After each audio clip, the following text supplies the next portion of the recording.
The government is trying to blame it on a supply shortage. It's not a shortage of supply. It's a surplus of money. It's all the money printing that is creating the problem. Had the Fed done the right thing after COVID and contracted money supply, then we wouldn't see these big price increases. Maybe there would have been a reduction in supply, but there would have been an offsetting reduction in demand. Instead, we reduced supply because everybody was staying at home instead of working, but we increased demand because we gave all the people who were staying at home more money to spend than what they used to earn when they actually went to work. So it was the worst of all policy mistakes. We threw gasoline on the inflation fire, and now we're dealing with the consequences, and it's just getting started. So what's going to happen?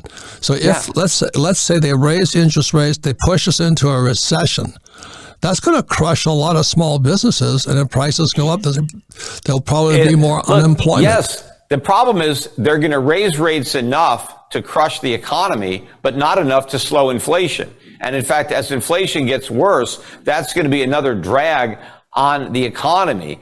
And so what you've got to do, what I'm trying to tell you, is you got to get out of all of the bubble assets that were propped up by all the cheap money. Because even though money is cheap, it may be slightly less cheap for a while, and that's enough to collapse the bubble.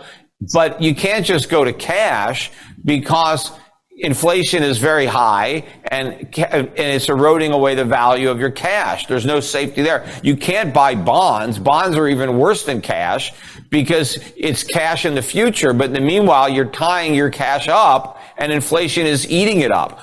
So people have to go out of these risky momentum stocks into value. And what we're seeing is a massive shift out of U.S. growth stocks to international value stocks.